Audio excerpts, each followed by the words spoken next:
रखोगे कि नरेंद्र मोदी जी पार्टी में रह के मजबूती के साथ जो है हम लोग लड़ेंगे।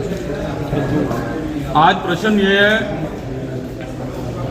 मुझे बहुत सारे मेरे साथियों ने कहा कि आप पहले भी कुछ समय के लिए आए थे फिर चले गए। मैंने कहा कि 18 वर्ष की आयु में मैंने कांग्रेस पार्टी ज्वाइन की। ठीक बात है कि बीच में कुछ समय के लिए मैं आया था और कुछ माह में वापस चला गया था, इसलिए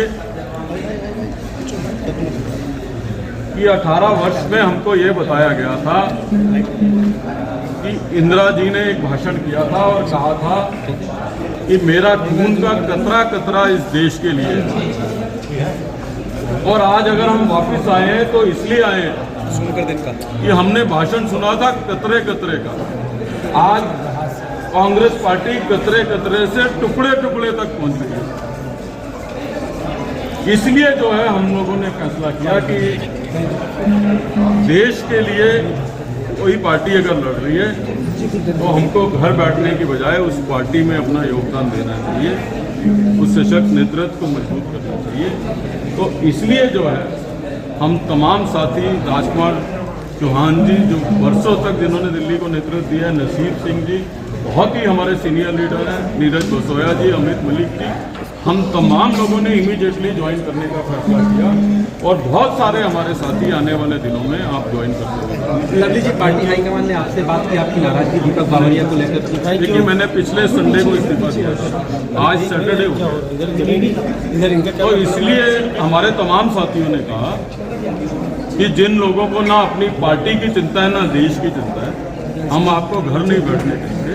और मैं धन्यवाद करना चाहता हूं प्रधानमंत्री जी का, राष्ट्रीय अध्यक्ष जी का, देश के गृह मंत्री जी का कि जिन्होंने मुझे अवसर दिया है। मेरे दोस्तों को, मेरे भाइयों को, मेरे बड़े भाई हैं तो राजकुमार जी हैं, नसीम जी मेरे भाई हैं, नीरज गोसोया, अमित मलिक छोटे भाई हैं, हम सब लोगों को अवसर दिया है कि हम जो है अपना अपना योगदान। लवली जी, आपने टुकड़े टुकड़े की बात, कारण है जी, मैंने ये कहा, मुझसे जब किसी ने पूछा कि आप पहले भी आए थे और वापस चले गए और आपने ये कहा था कि आप अल्प समय के लिए गए हो और फिट नहीं हो गए। मैंने बताया कि मैं 18 वर्ष की आयु में कांग्रेस पार्टी NSUI से ज्वाइन करी थी, तो उस समय हमको कहा जाता था कि प्रधानमंत्री जी ने घोषणा किया है कि मेरा खून का कतरा कतरा इस देश का है। तो कतरे कतरे से टुकड़ों टुकड़ों तक आ गए, तो मिसफिट तो हमें वहाँ होना ही है। और मैंने अपनी चिट्ठी में अनेकों कारण लिखे और आप देख लीजिए, पिछले संडे को इस्तीफा दिया था और आज पूरा हफ्ता हो गया। तो